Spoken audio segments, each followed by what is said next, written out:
मैं प्रतिज्ञा त्यागी सरस्वती ज्ञान कोश में आप सबका हार्दिक स्वागत करती हूँ।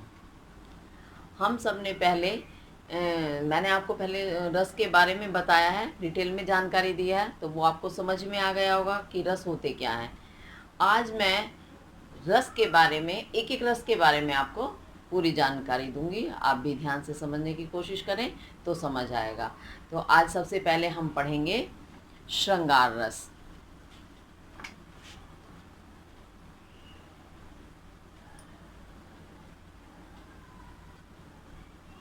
श्रृंगार रस एक बार फिर भी काफ़ी टाइम हो गया है, मैं बहुत समय बाद ये वीडियो लेकर आई हूँ, तो आप पुरानी वीडियो को ज़रूर देखिएगा जिससे कि रस के बारे में आपको अच्छे से समझ में आ जाए। तो श्रृंगार रस के बारे में सबसे पहले तो श्रृंगार रस का स्थायी भाव जो है,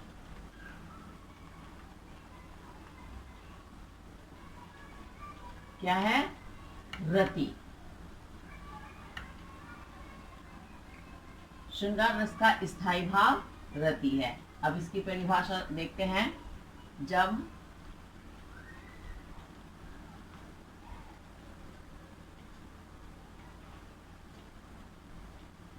रति नामक स्थायी भाव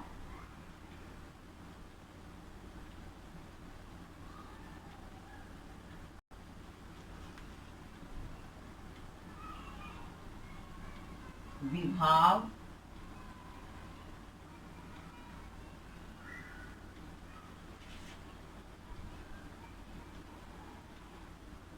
अनुभाव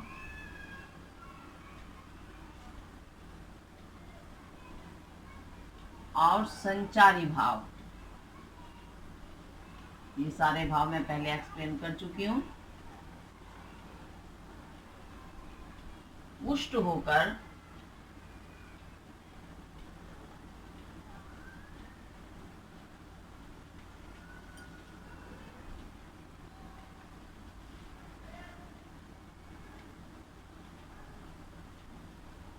रस की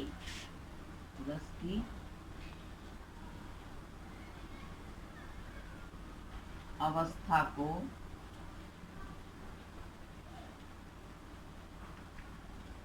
प्राप्त होकर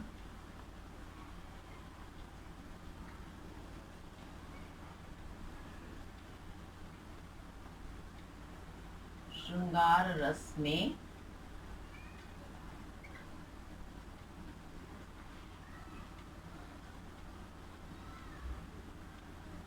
परिणत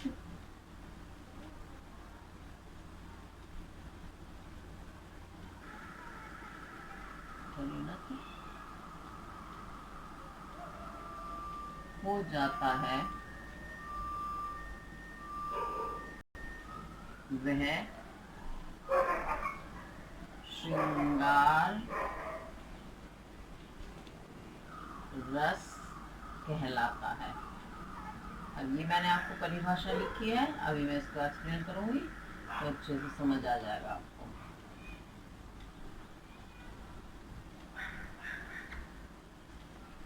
जब रति नामक स्थायी भाव, विभाव आपको मैं पहले बता चुकी हूँ, अनुभाव और संचारी भाव, इन तीनों भावों के साथ मिलकर के सारे एक साथ मिल जाते हैं, पुष्ट हो जाते हैं, और जो स्थायी भाव पुष्ट हो जाना यानी बढ़ जाना, बहुत ज़्यादा बढ़ जाता है, तो वो रस की अवस्था को प्राप्त हो जाता है, अर्थात वो रस में बदल जाता है, वही श्रृंगार रस कहलाता है। जैसे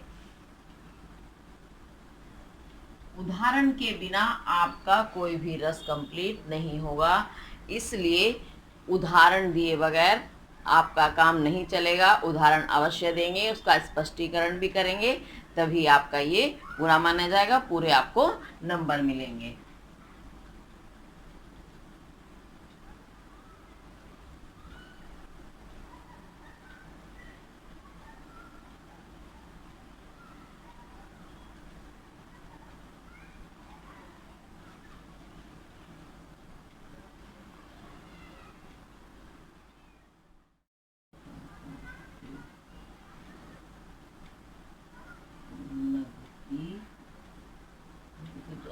जगह नहीं बची है, थोड़ा नीचे लिख दूंगी मैं, आप समझ जाइएगा।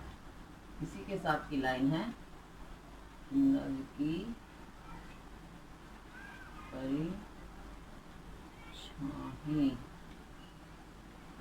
पूरी एक लाइन यहाँ तक है।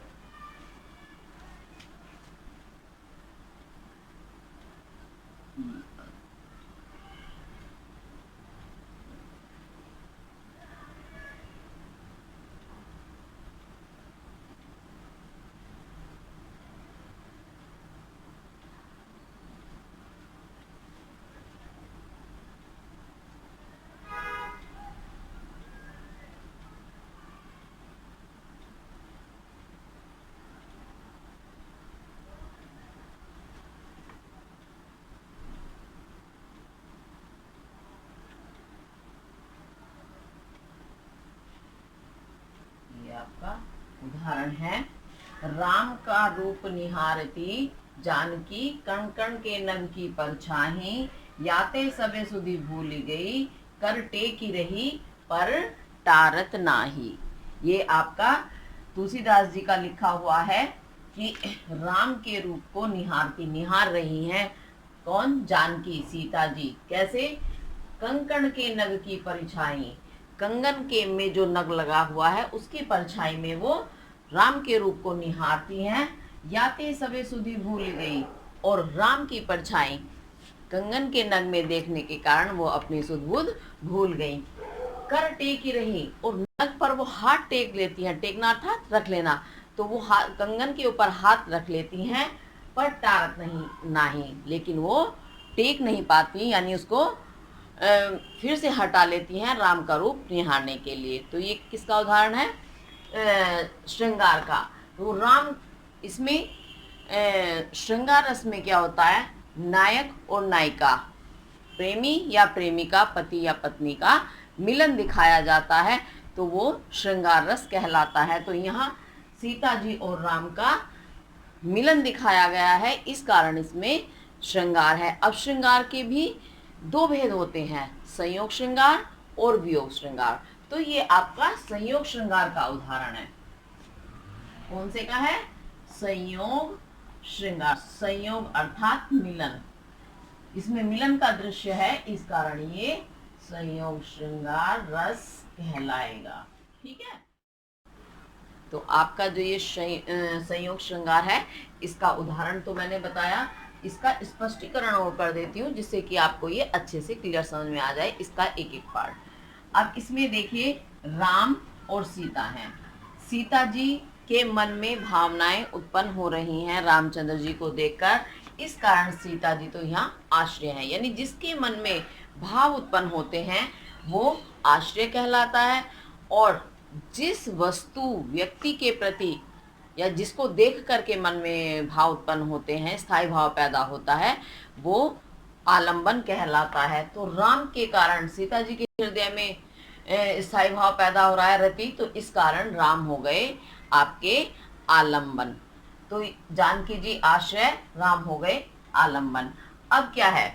कंगन में, कंगन के नग की परछाई में रामचंद्र जी का रूप देखना, ये क्या है? उद्दीपन। उद्दीपन, उद्दीप्त करना, यानी उनके भावों को और ज्यादा बढ़ाना। तो सीता जी के भाव बढ़ा रहा है कंगन में परछाई दिखाई देना राम जी की। ठीक है, ये आपका उद्दीपन हो गया। उसके बाद ये उनका अपनी सुधि भूल जाना, राम को देख करके वो अपनी सुध भूल जाती हैं। तो ये सारी चीजें जो क्या कहलाती हैं, ये सब आपके आएंगे क्या? उनके जो अनुभव हैं, अनुभव यानी जो स्थायी भाव के बाद पैदा होते हैं, विभाव के बाद पैदा होते हैं, तो ये सारे आपका विभाव के अंतर्गत आ गया। और कर टेकी रही, वो हाथ टेकती हैं पर टारत नहीं, लेकिन टेक नहीं पाती हैं, अपना हाथ बार बार राम को देखने के लिए हटा लेती हैं। ये सारे आपके संचारी भाव के अंतर्गत आते हैं। संचारी भाव क्या होते हैं? जो कुछ पल के लिए पैदा होते हैं, बदल जाते हैं। तो मन में उनके प्रसन्नता होना, एकदम खुश होना, जड़ रह जाना, सुधि भूल जाना, सुध भूल गई हैं, ये सारे उनके संचारी भाव के अंतर्गत आते हैं। यानी वो स्थिर की स्थिर रह जाती हैं, उन्हें समझ नहीं आता मैं क्या करूं, तो ये सारे संचारी भाव हैं। इस तरह से ये सारे भाव मिल करके आपस में क्या पैदा कर रहे हैं? श्रृंगार रस को पैदा कर रहे हैं, आस्वादन योग्य बना रहे हैं। आस्वादन यानी जिसका हम आनंद उठाते हैं, सहृदय के हृदय में जो स्थायी हो जाता है, परमानेंट हो जाता है, वही श्रृंगार रस का रूप ले लेता है। तो ये स्पष्टीकरण के साथ आपका श्रृंगार रस का संयोग श्रृंगार पूरा हुआ। अब मैं इसके साथ आपको आपसे फटाफट नोट कर लीजिएगा, फिर वियोग श्रृंगार का उदाहरण बताऊंगी। तो अब हम पढ़ेंगे वियोग या विप्रलम्ब श्रृंगार। वियोग श्रृंगार को ही विप्रलम्ब श्रृंगार भी कहते हैं। वियोग अर्थात बिछुड़ना। संयोग में मिलन होता है और वियोग में बिछुड़ना होता है। तो जब नायक या नायिका, प्रेमी या प्रेमिका, पति या पत्नी, जब उसमें बिछुड़ने का भाव दिखाया जाता है, वहाँ वियोग या विप्रलम्ब श्रृंगार होता है। स्थायी भाव इसका भी क्या है? रति ही है। तो जब रति नामक स्थायी भाव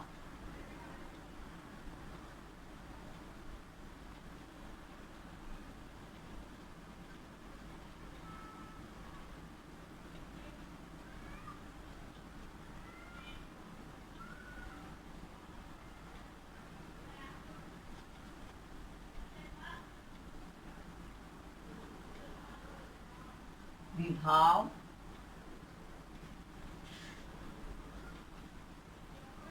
अनुभाव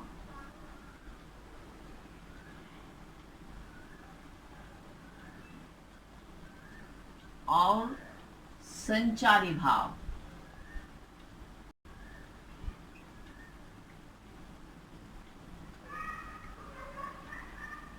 संचारी भाव से पुष्ट होकर, पुष्ट यानी परिपूर्ण होकर, आप अपने भाषा में अपने ही शब्द भी इस्तेमाल कर सकते हैं। ये नहीं है मैंने पुष्ट लिखा है तो आप पुष्टि लिखेंगे, आप परिपूर्ण भी लिख सकते हैं, पूर्ण भी लिख सकते हैं, है ना, मतलब वही होगा। उस शब्द का आप पर्यायवाची इस्तेमाल कर सकते हैं, पुष्ट होकर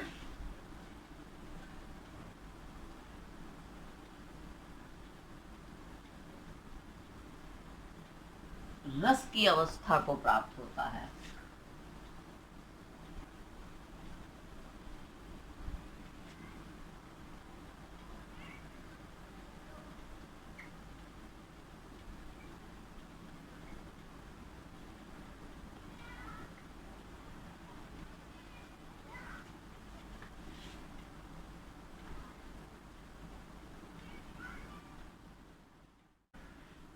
तब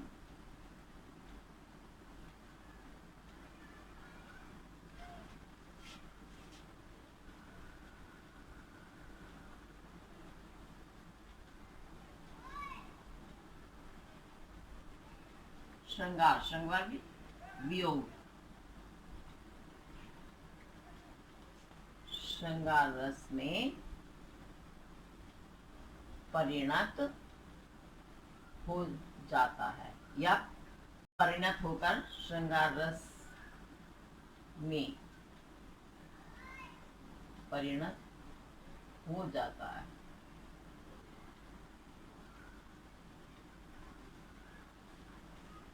तो इसका जब मैं उदाहरण दूंगी और अच्छे से आपको समझ आएगा, लेकिन पहले मैं इसे एक्सप्लेन कर दूं आपको अच्छे से, परिभाषा तभी समझ में आएगी। जब रति नामक स्थायी भाव विभाव, अनुभाव और संचारी भाव से पुष्ट होकर यानी परिपूर्ण होकर सारे जब एक साथ मिल जाते हैं, तब वो पुष्ट यानी बढ़ जाते हैं, पूर्ण हो जाते हैं, तब वो जाके रस की अवस्था को प्राप्त होते हैं। रस की अवस्था यानी जो हृदय में, सहृदय के हृदय में आनंद पैदा कर सके, उसे आस्वादन योग्य या स्वाद लेने योग्य बना सके, वही पुष्ट होते हैं। तो श्रृंगार रस में वो परिणत हो जाता है। इस तरह से ये सारे आपस में मिल करके आस्वादन योग्य हो जाते हैं। जैसे ये मैंने आपके लिए उदाहरण लिख दिया है, रे मन आज परीक्षा तेरी, सब अपना सौभाग्य मनावे, दरस परस निःशेष पावे, उद्धारक चाहे आवे तो आवे, यही रही है चेरी। अभी यही रही है चेरी, नीचे जगह नहीं था तो मैंने साइड में लिख दिया है, तो आपको समझ में तो आ रहा होगा। ये मैथिली शरण गुप्त जी की लिखी हुई पंक्तियां हैं। तो इसमें यशोधरा जी हैं और वो जो महात्मा बुद्ध हैं उनके लिए कह रही हैं। तो कह रही हैं, रे मन आज परीक्षा तेरी, हे मन आज तेरी परीक्षा है, सब अपना सौभाग्य बनावे। क्यों? जो महात्मा बुद्ध जी हैं वो आने वाले हैं शायद, तो वो कह रही हैं सब इसीलिए प्रसन्न है, सौभाग्य मना रहे हैं, कितना अच्छा अवसर है कि वो आएंगे, दरस परस निशेष पावे, और सब उनके दर्शनों को पा करके अपने आप को श्रेष्ठ बना पाएंगे। उद्धारक, उद्धारक यानी उद्धार करने वाले, मेरा भला करने वाले जो वो गौतम है वो आए, चाहे आ जाए ना तो आए तो आ जाए, ना आए तो ना आए, क्योंकि वो तो उनकी मर्जी है। यही रहे यह चेरी, चेरी यानी दासी, मैं जो दासी हूँ मैं तो हमेशा यहीं रहूंगी, मैं इस जगह के सिवा कहीं नहीं जा सकती। तो इस तरह से वो बिछुड़ गई हैं महात्मा बुद्ध जी। तो आपको कहानी आपने सुनी होगी कि यशोधरा को अपने पुत्र को छोड़कर चले गए थे, तो उनका वियोग हो गया है, इस कारण ये वियोग का उदाहरण है। इसमें यशोधरा के मन में भाव उत्पन्न हो रहे हैं, रति नामक स्थायी भाव है, तो इस कारण यशोधरा जी कौन है? आश्रय। और किसके कारण उनके मन में भाव उत्पन्न हो रहे हैं? उद्धारक गौतम बुद्ध जी के लिए हो रहे हैं। तो गौतम बुद्ध जो है वो हो गए आलम्बन। अब उसके बाद उनका जो इंतजार है, आने का इंतजार कर रही हैं, ये सारी चीजें क्या हैं? उद्दीपन विभाव हैं, उनकी भावनाओं को और ज्यादा, उनके स्थायी भाव को, रति को और ज्यादा भड़का रहा है। इस कारण उद्दीपन उनका इंतजार करना है, लेकिन वो अपने मन को समझा रही हैं, आए ना आए। तो ये सारी चीजें हैं, क्या अनुभव हैं उनके हृदय में पैदा हो रहे हैं कि पता नहीं आएंगे नहीं आएंगे, इस कारण वो अनुभव कहला रहे हैं, उनकी वो गतिविधि प्रकट कर रहे हैं। और यही रही है चेरी, परंतु उनके मन में फिर भी दुख है कि चाहे वो आएंगे तो भी अच्छा, नहीं आएंगे तो भी अच्छा, मुझे तो यहीं रहना है। ये सारे कैसे हैं? संचारी भाव, यानी उनके हृदय में आनंद है मिलने का कि शायद मिलन हो, लेकिन है कि शायद ना भी मिले। तो इस कारण ये सारे कैसे हैं? दुख का भाव प्रकट कर रहे हैं, उनके मन में ये भावनाएं आ रही हैं, इस कारण ये संचारी, यही रहे यह चेरी, ये संचारी भाव है। यानी कुछ समय के लिए कुछ पैदा होता है, कुछ समय के लिए कुछ। तो संचारी भाव क्या होते हैं? पानी के बुलबुलों की तरह होते हैं, कुछ पल के लिए पैदा हुए फिर नष्ट हो गए। तो इस तरह का जो मन में उतार चढ़ाव, अपने मन को वो समझाना, ये सारी चीज़ें जो हैं उनकी ये संचारी भाव के अंतर्गत आती हैं। तो ये सारे ही विभाव, अनुभाव, संचारी भाव आपस में मिल करके पूर्ण हो गए हैं, पुष्ट हो गए हैं, और इस कारण इसमें वियोग श्रृंगार का रूप बन रहा है, आस्वादन योग्य बन रहा है। इसके साथ साथ मैं एक चीज़ और बता दूं, जो उदाहरण मैं दे रही हूँ जरूरी नहीं है आप यही उदाहरण करें, बहुत सारे उदाहरण होते हैं। तो जो आपको पसंद आए, लेकिन उस पर नियम सारे लागू होने चाहिए, है ना, तभी वो पूरा माना जाएगा, जिसका आप स्पष्टीकरण दे सकें। क्यों? जब आप इसे एग्जाम में करेंगे तो स्पष्टीकरण देने से क्या होगा? पता चल जाएगा कि आपको एक एक चीज़ क्लियर है, समझ में आ रही है। तो स्पष्टीकरण जरूर देना है अच्छे नंबर लेने के लिए। अच्छे नंबर तभी मिलते हैं जब हम एक एक चीज़ स्पष्ट कर देते हैं। एग्जामिनर समझ जाता है कि इस बच्चे ने बहुत अच्छे से समझा है, तो उसे पूरे मार्क्स मिलने चाहिए, पूरे नंबर मिलने चाहिए। ठीक है, तो उदाहरण आप कोई भी कर सकते हैं, लेकिन नियम उस पर लागू होने चाहिए। ये आपका आज श्रृंगार रस पूरा हुआ। अब उसके बाद हम करेंगे करुण रस। आप इसको करिएगा, मैं इसको फिर रफ कर देती हूँ। तो अब मैं आपको करुण रस बताती हूँ, उसकी परिभाषा सही से समझाती हूँ। करुण रस, एक तो सबसे पहली बात, आप जो भी शब्द पढ़ते हैं आपके सामने आता है जिस भी रूप में, कभी भी किसी एक शब्द का अर्थ नहीं बदलेगा। तो करुण, करुण मीन्स दया, अंदर से मन में एक दया की भावना होना, एक दर्द का एहसास होना, वो करुणा कहलाता है ना।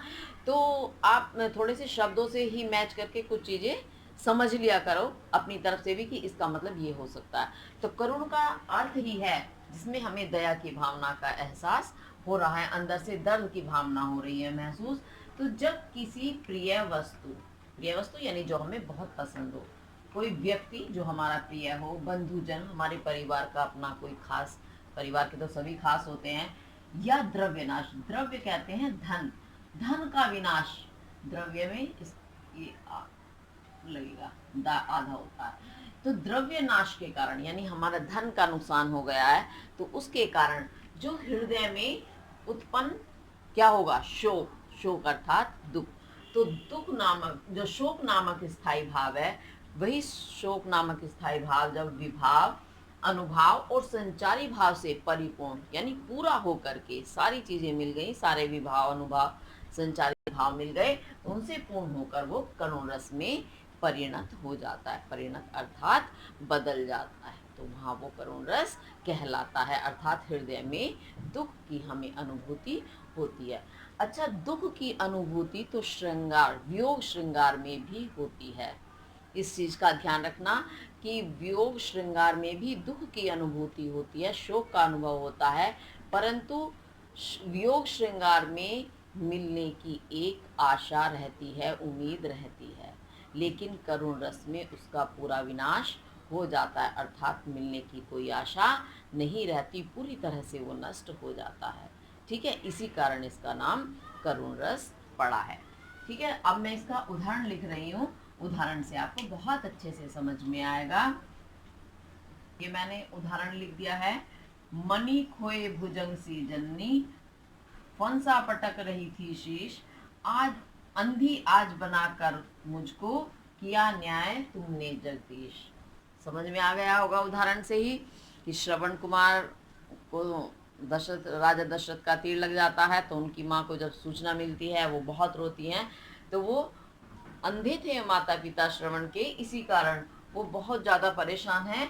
तो मणि खोए भुजंग, मणि जानते हैं आप, मणि जब खो जाती है तो भुजंग कहते हैं सर्प, सांप जो है वो अपना फन को पटकता है, क्योंकि उसकी अनमोल वस्तु होती है उसकी मणि, तो जब वो खो जाती है वो सिर पटक पटक के रोता है। ऐसे ही उस मणि खोए हुए भुजंग के समान जननी माँ, जो श्रवण की माता है, वो सिर पटक पटक कर रो रही है। कैसे, फन-सा, जैसे भुजंग सांप फन को पटकता है, उसी तरह वो भी फन के समान अपना शीश कहते हैं सिर, सिर को पटक पटक करके रो रही है बुरी तरह। और क्या कहती हैं वो, अंधी आज बनाकर मुझको, कि हे जगदीश, आपने मुझे आज अंधी बनाकर न्याय किया, तुमने मेरे साथ बहुत बड़ा न्याय किया है, वरना अपनी आंखों से पुत्र को इस अवस्था में देखना बहुत दर्ददायी घटना है। तो इस तरह से आप देखेंगे इसमें मन में क्या, कौन सा भाव आया, करुण, करुण रस तो बाद में बनेगा। सबसे पहले तो आपका शोक नामक स्थायी भाव आया, तो उसमें श्रवण वो क्या है, आलंबन है, क्योंकि उन्हें देखकर ही माँ की स्थिति इतनी खराब हुई है। और इतना दर्द किसके हृदय में पैदा हो रहा है, माता के या पाठक, जो पढ़ने वाले हैं, सुनने वाले, देखने वाले हैं, उनके हृदय में हो रहा है। तो पाठक या माता दोनों ही किसके अंतर्गत आएंगे, आश्रय, हाँ आश्रय के आएंगे, और आलंबर श्रवण हो गए। उसके बाद वो कैसे रो रही है माता, जैसे भुजंग रोता है फन पटक पटक करके, उसी तरह माता भी रो रही है, क्योंकि फन पटकता है सांप किसके वियोग में, मणि के, वो उसकी अनमोल वस्तु है। ऐसे ही माता अपने सिर को पटक रही है, क्योंकि उसका पुत्र अनमोल था, तो उनके सिर को पटकना ये क्या है, अनुभव। अब सूचना लेकर कौन आया है, दशरथ आए हैं। तो दशरथ कौन हो गए, उद्दीपन विभाव, क्योंकि उन्हीं को देख देख करके ही उनकी माता को और ज़्यादा माता पिता को दर्द हो रहा है, इस कारण दशरथ जो है इसमें उद्दीपन विभाव का काम कर रहे हैं। और अनुभाव हो गए माँ का सिर पटक पटक के रोना, उसके साथ साथ उनका ये बोल बोल करके विलाप करना, दुख हर्ष जो है हर्ष नहीं, उनका विषाद, दुख जो है उनका विलाप करना बोल बोल करके, ये सारे किसके अंतर्गत आ रहे हैं, संचारी भाव के। तो इस तरह से करुण रस इन सारी विभाव, अनुभाव, संचारी भाव से पूर्ण होकर के करुण रस में बदल गया है, परिणत हो गया है। तो इस तरह से ये करुण रस का पूर्ण उदाहरण है। इसका स्पष्टीकरण भी मैंने तुम्हें बता दिया है। अब ये आपका करुण रस पूरा हुआ। हर चीज को ध्यान से समझेंगे।